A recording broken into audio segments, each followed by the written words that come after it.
ay si Tana na lang. Babaeng babae, lagi nakapistis. Ulot to. Eh, di ba may boyfriend yun? Sigurado ka ba dyan? Alam ko na, sino nga yun?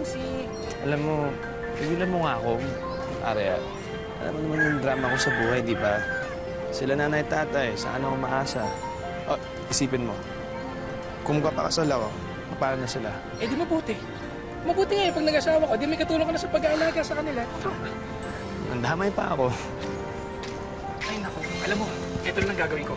Ihahanap kita, yung babae, yung ulilang lubos pa. Pero wala ka nang ibang obligasyong iintindihin. Di ba? Sarap. Ayun. Tay. Ay, naku anak, kawaan ka ng Diyos, anak. Opo. Naku, mabuti at dumating ka na. Bakit Anak, yun yung babong natin. Naku, puro butas. Asikusuhin mo muna. Malapit ng tag-ulan. Naku, sige na. tutulo na naman yan. Sige po na. Pare yan. Kaya lang ng katawan ko, ako na sana gagawa. Sige po tayo, ako na po. Kayaan mo na si Daniel. Tara. Ay, nung ko. Awa. Dahil lang ah. Yan ka.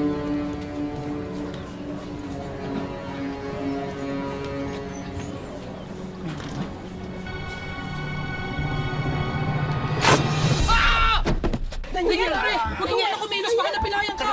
Daniel, okay ka lang ba? Oh, okay lang. Nanay, nahilang. Ano yung manig? Dahan! Yung likod mo. Ano? Okay lang. Kaya ko lang to. Matitis. Bakit Okay sa lang. ulo mo? Dahan! Diyos ko, tong anak ko naman, hindi naman nag-iingat eh. Nay, okay lang yan. Ano ba? Tay, okay lang. Hindi ka kasi nag-iingat eh. Sige na, pumasok ka na sa loob. Sige. Alisin mo na natuhan ka na ito dito. Sadyang mahirap magkasakit, lalo na kung wala na raw itong pag-asang gumaling. Pero mas magiging masaklap ito kung darating ang araw na wala nang mag-aaruga sa atin. Kanino tayo lalapit at saan na tayo kakapit para ituloy ang buhay. Magandang hapon mga kapuso, ako po si Vicky Morales at ito ang Wish Ko Lang. Gandang umaga. Gandang umaga. Hindi, kuya.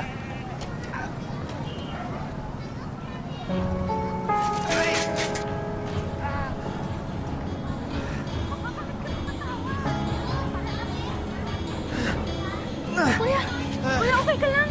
Kuya, tayo mo yung bike. Tingin-tingin mo dyan. Tulungan mo, wait lang.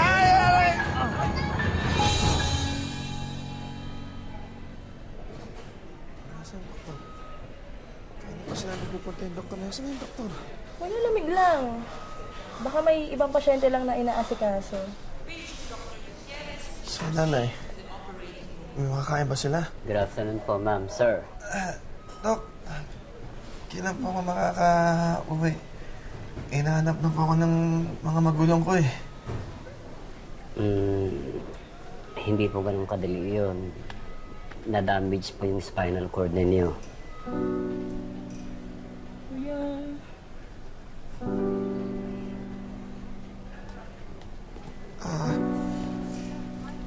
Gaano po katagal, Dok, bago ako po makalakad ulit? Dok,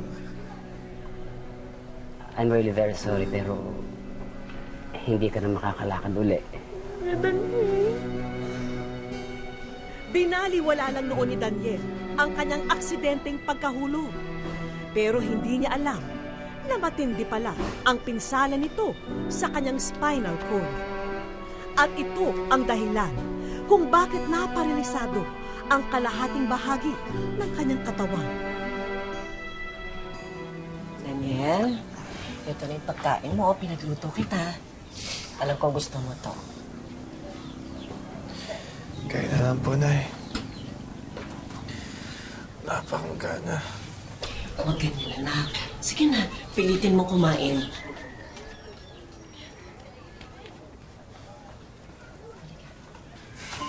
Mali po ito, Nay. Mali po. Dapat po ako nag-aalaga sa inyo eh. Hindi mo kayo nagsisilbi sa akin. Anak, hindi. Huwag ka mag-isip ng ganyan. Alam mo naman na na. Nice na, Lorna. Hindi pa kayo kinukuha. Di ba alam naman yung balbado na ako? Anak, may sarili ng buhay ang mga kapatid mo. At saka, hirap din sila katulad ng sa atin. Sige na, kumain ka na. Ka na mag-isip. Sige na, kumain ka na.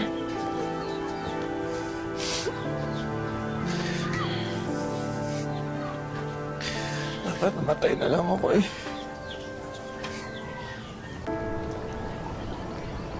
Tay, tingin po ng tubig. Tay?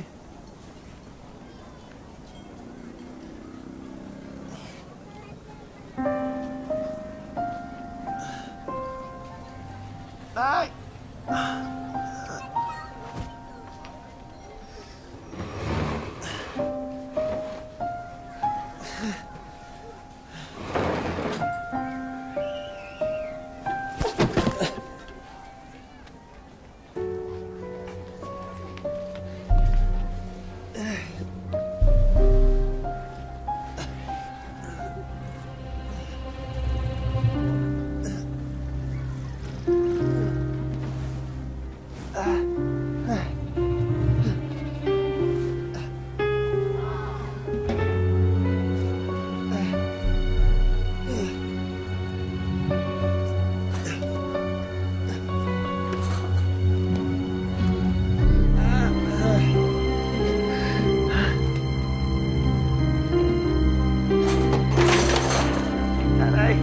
Daniel!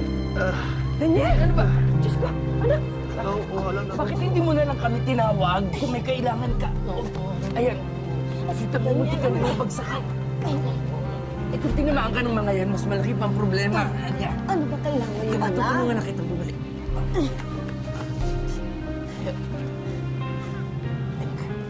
Oo, lang Kita naman po bumalik. ako eh. Halika na. Oo lang po.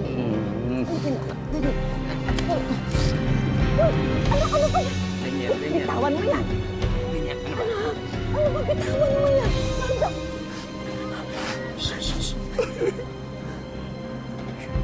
Daniel. Anak.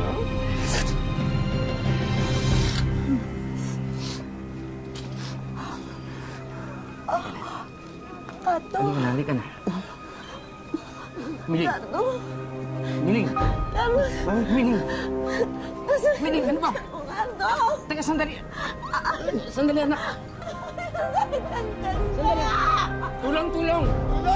Tulong! Ako yung bahala. Tulong! Tulungan niyo kami! Tulong!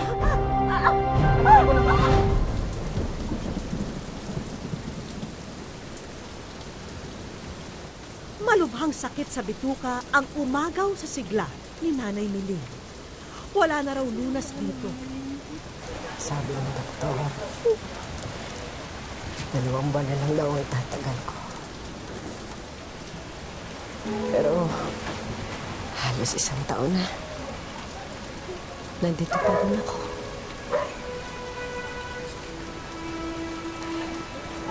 Kahit mahirap, nagpapasalamat ako sa Diyos. Dahil nakapiling ko pa kayo hanggang mas matagal. Patawarin niyo ako, anak. Patawarin niyo ako. Hindi ko na kayo mapagsisilbihan ng mas matagal. Huwag kayong mag-alala.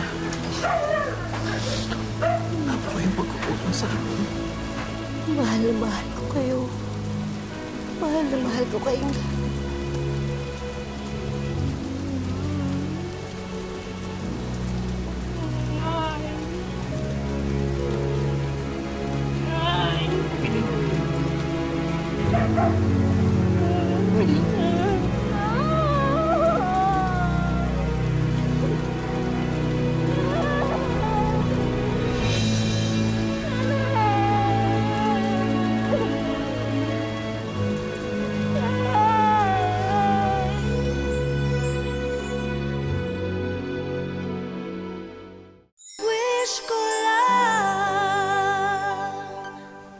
pagkamatay ng ina ni Daniel, sila na lang ni Tatay Cardo ang naiwan sa kanilang bahay.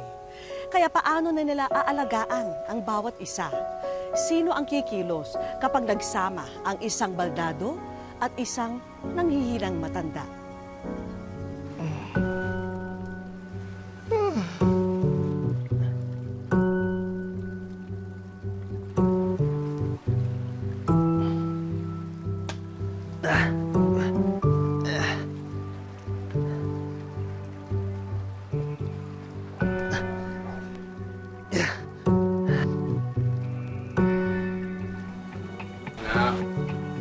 Tay. Maayos ka ba?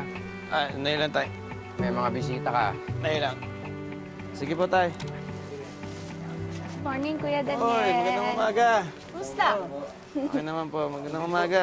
May pinadala pong pagkain si nanay Ayan. para sa inyo. Talaga? Sana daw magustuhan niyo. Salamat, salamat.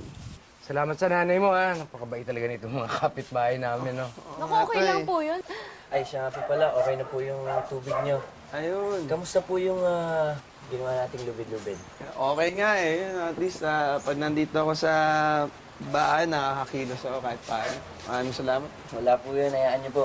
Iisip pa ako ng iba pang gawaing bahay para hindi na po kayo tatayo. Sige po. Salamat, salamat. Swerte naman namin sa kapitbahay. Mabait nyo. Dali, ha. Gagawa ko kayo ng kape. O sige, tay. Sige, salamat. Tay. Anak.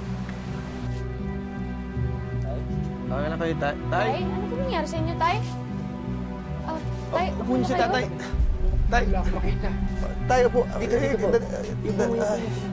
Wala akong makita.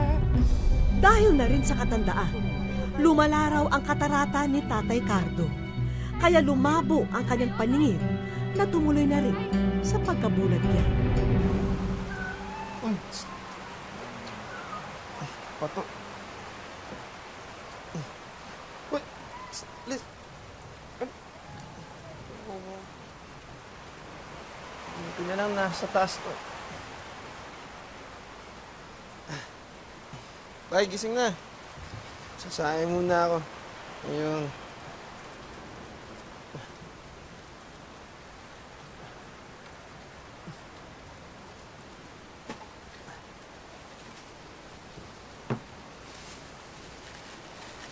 Dati-rate, ikaw ang nag-aalaga sa amin ng nanay mo. Tay, lang. Pero nung yung baldado ka, ano na, nag-alaga sa'yo. Ngayon, ulit na naman. Mula nung mabulag ako, ikaw na naman ang nag-aasikaso ng lahat. Hindi ka na nakalaya sa pag-aalaga sa akin. Tay naman. Problema yun. Daniel! Ricardo! Oh, nandito kami. Tuloy, Magandang hapon na, Ricardo. Oh. Pare, pasensya na ha. Medyo nahuli ako eh. Ito naman, oh. Ikaw pa humingi ng pasensya. Ikaw na nga tumutulong sa amin. Natagalan kasi ako. Paano nagkakagulo sa bayan? Meron daw kasing parating na malakas na bagyo. Ito nga, sama na ng panahon, oh.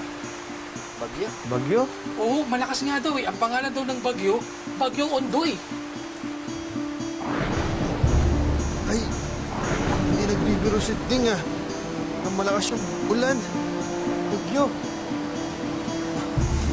Tay, nasa tayo.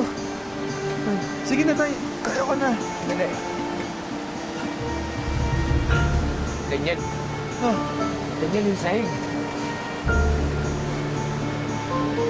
Makasya tayong tubig. sige. Tay, mauna na kayo, tay. Ay, hindi kita pwedeng iwan. Mga kapitbahay sa Klolo! Tulong! Tulungan niyo kami!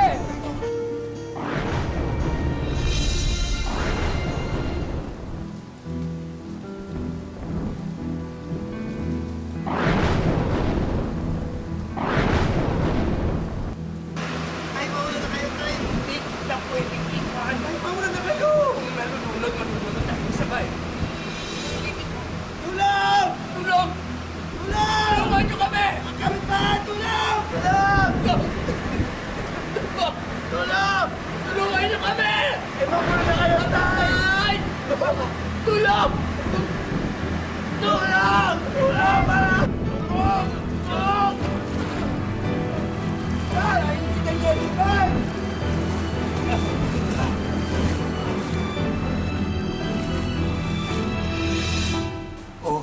pare, ha?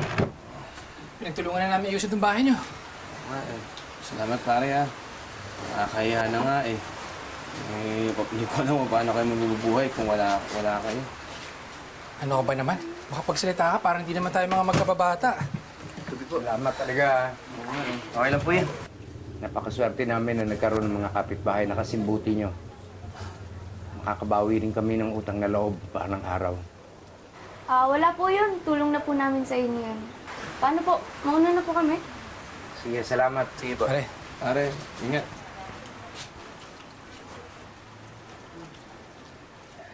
Mabuti na rin siguro nangyari ito nang wala na ang nanay mo, ano? Sigurado ako matatakot yun sa bagyo at sa baha. Oo nga po eh. Akala ko nga po, tapusan na natin eh.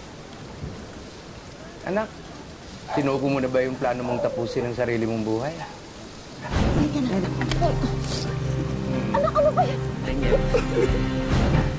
Alam niyo po, Tuwing tinitingnan mo yung matutulis na bagay, alam ko na balak mong tapusin ang buhay mo. pasensya na po tayo. Kasi po pag namatay po ako, wala na po mag-aalala sa inyo. Ako palang nagsilbing bagong misyon ng buhay mo. Ganun ba? Hanggang na nga po tayo. Anak, kaya mo bang ipangako sa akin na kapag wala na ako, hindi mo tatapusin ang buhay mo? Wala naman po kayo magsalita ng ganyan. Pangako mo. Ipangako mo sa akin na gagawin mong bagong misyon na alagaan ang sarili mo. Daniel, buong buhay mo wala kang ginawa kundi mag-alaga ng iba. Sana sarili mo naman ang alagaan mo, ha? Hindi naman kasalanan yun. Anak, hindi mali yun.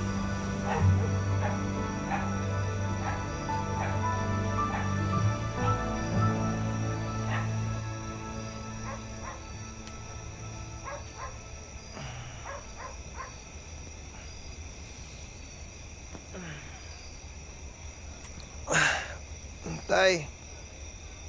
Eh, gising na.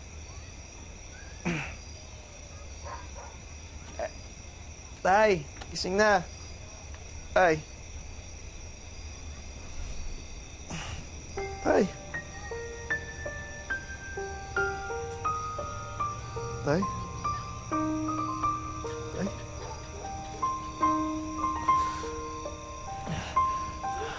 Tay.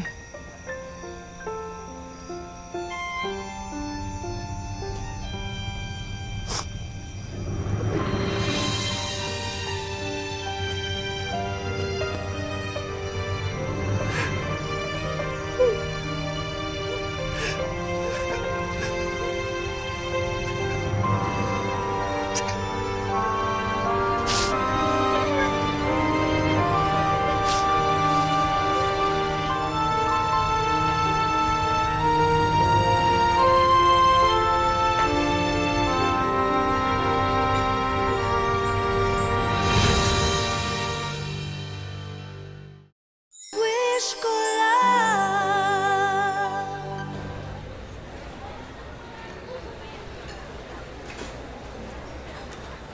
Salamat, Ting ah. Kayo, saka Tiyang. Sa pag-asikaso sa libing ni tatay. Saka sa pagdala sa akin dito. Hindi ko makakalimutan yung kabaitan ninyo. Daniel naman, para ka namang mamamatay niya kung magsalita ka. Alam mo, pare, huwag kang mawalan ng pag-asa. Hindi matutuwa si Aling Beling at Mangkardo pag ganyan ka. Malay mo, baka dito ka na makita ng bagong dahilan para mabuhay. Oo nga. Kasi nag-iisip siya ng ganyan, di ba?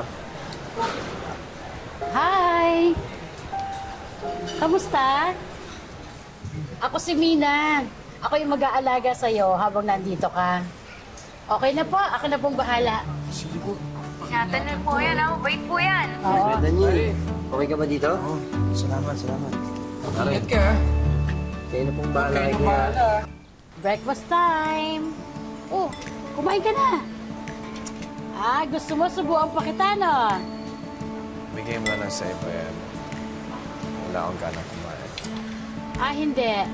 Hindi pwede. Kailangan mong kumain. Dahil pag nagkasakit ka, hindi ako papayag na magkakasakit ka. Kumain ka na. Problema ko na yon. Ha? Hindi problema ko din yun.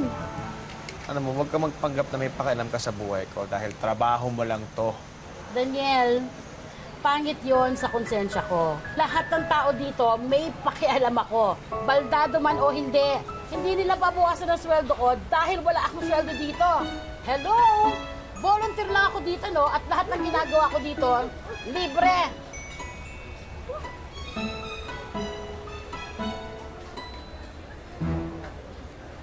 Sorry sa sinabi ko, Bakit bang sungit mo? Tapos gusto mo, mamatay ka na. Paramdam ko kasi wala na akong silbi. Nabubuhay ako, pero para saan? Ano? Lahat ng nakatira dito, matatanda na at may depresya yung mga katawan. Wala na rin silang silbi, ganun ba? Ang ibig sabihin ba doon dapat mamatay na din sila? Hindi yun ang ibig kong sabihin. O anong ibig mong sabihin? Sige nga, ipaintindi mo nga sa akin. Alam mo, madaling magsalita ng ganyan. Kasi malakas ka pa, may silbi ka pa. Hindi mo alam yung pakiramdam na inutil. Makinig ka ha. Alam mo ba kung bakit ako nag-volunteer? Malalaki na yung mga anak ko at may kanya-kanya na silang pamilya. Alam mo ba, Daniel, na buong buhay ko, wala akong ginawa kung hindi alagaan sila. Pero ngayon, hindi na nila ako kailangan Pero ako, imbis na magmukmok, gumawa ako ng paraan. Umanap ako ng paraan na baka pwede ako mag-alaga ng ibang tao. Ikaw ba, nasubukan mo na ba yon?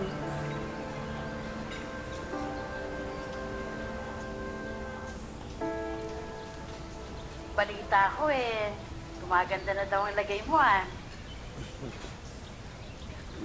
Yun lang ba yung balita mo? Oo. Nakausap ko na yung kaibigan ko, si Ding. Nagpapasudo na ako. Uwi na ako sa bahay namin. Bakit? Akala ko pa naman natauhan ka na. Hindi, wag mo isipin na ikaw yung dahilan bakit aalis ako. Namimiss ko lang talaga yung bahay ko, yung kinalakihan ko. Yun talaga yung bahay na mahal ko. Sige, basta mag-iingat ka ha. Alagaan mo sana yung sarili mo. Ano to? Address? Sabi kasi nila Doc dito, pwede daw akong pumili ng isang volunteer dadalaw sa bahay. Tutulungan ako. Yung magpupunas ng likod ko. Siyempre, ikaw na isip ko. Wow. Payag ka ba? Ako talaga? Oo, papayag ako. Diba, yun naman ang silbi ko sa buhay. Salamat ha. 2 taon na ang nakalipas mula nang bumalik si Daniel sa kanyang tahanan sa Santa Maria, Laguna. At para siya'y kamustahin, nagtungo ang aming grupo roon. Ayon kay Daniel, 16 na taon na raw na ganito ang kanyang kondisyon. Higit kasing napinsala ang kanyang spinal cord. Hindi raw biro ang mamuhay mag-isa, lalo na raw sa tulad niyang paralisado ang kalahating katawan. Puro pagdurusa. Hindi ko akalain na dumating ako sa panahon na hawa ng Diyos, nakasarvive ako kahit anong. Sadyang tinanggap na lang ni Daniel na maging ganito ang kanyang kapalaran. Wala pong hindi makakaharaslo mo sa ganitong sitwasyon. Nakapalang pag-asa. Malungkot. Ganun ang buhay ng mga tao katulad namin. Palibasa wala na silbi. Pero laking pasasalamat niya nang muling magkakomunikasyon sa dating nag-aruga sa kanya sa ampunan. Mahirap ang kalagayan niya. Kaya doon ako naawa sa kanya sa mga kwento niya sa akin, usapan namin sa cellphone. Kaya nag-apura ako magpunta sa kanya. Sabi ko, magbo-volunteer akong 2 linggo. Hanggang sa inabot na ako ng ngayon nga. Magdadalawang taon na ako sa September 14. Mula nooy, halos araw-araw na raw nagpupunta si Mina sa kanya upang siya'y alagaan. Araw-araw, nililinis ko siya. Nagkakaroon na nga siya ng bedsore. Kahit hindi naman siya pwedeng bumangon, papihit-pihit lang siya. O di, pinupunasan ko lang siya ng kahit na anong mga gamot. Panatag na raw ang kanyang kalooban dahil mayroong taong kahit hindi niya kadugo, laging nariyan at handa siyang damayan. Parang mayroon akong magulang uli na ina nagkakalinga sa akin, kapatid.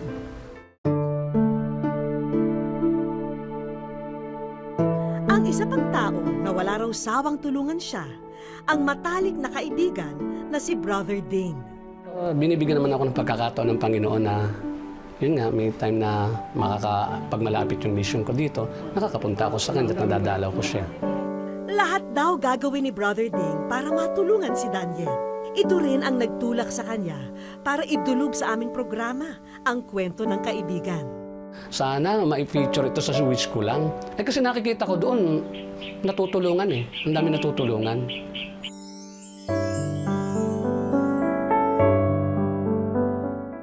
Sa aming pagbabalik. O yan o. Daniel, hindi kapuso. Para tayo sa wish ko ng mali ko. Wish ko lang.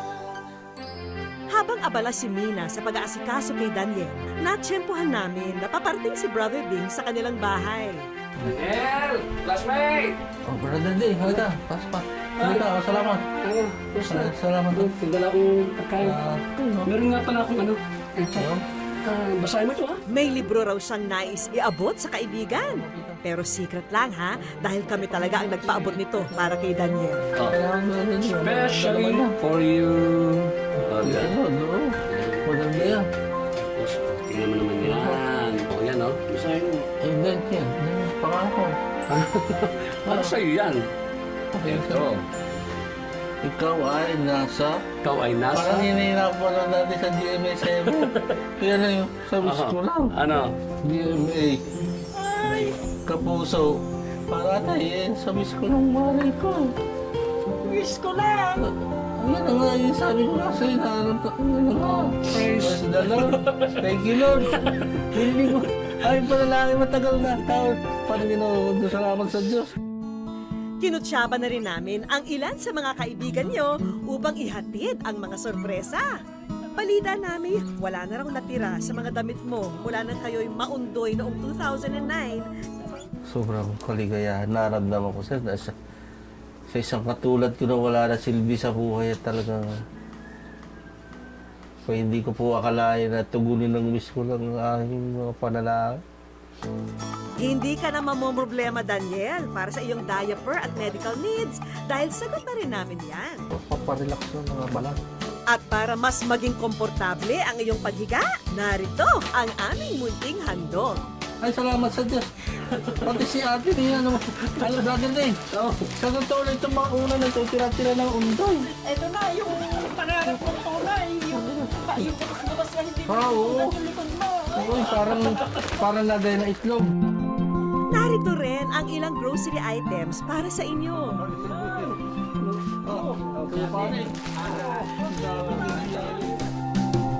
May bagong appliances din kaming regalo para sa inyo.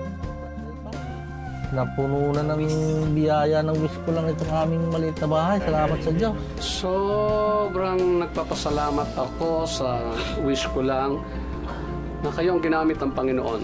Ang pangarap mo ring business, eto, at nasa inyo ng harapan. Tignan mo, isa pa bang tigas pa. May timbangan pa. Pagyayamanin namin ito. Iingatan Marunong naman siya. para tumagal. At syempre, para tuloy-tuloy ang pasok ng biyaya sa inyo, may kaloob din na regalo ang isa nating kaibigan. Sinamahan pa namin yan ng medical assistance. Malaking tulong para kay Daniel ito. Maraming salamat po.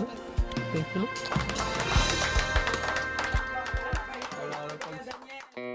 Lahat tayo ay naghahanap ng pagmamahal at kalinga. At kung gaano natin ito hinahangad, huwag din natin itong ipagkait sa ating kapwa na nangangailangan nito. Maraming salamat po sa inyong pagsubaybay. Ako po muli si Vicky Morales at ito ang Wish Ko Lang.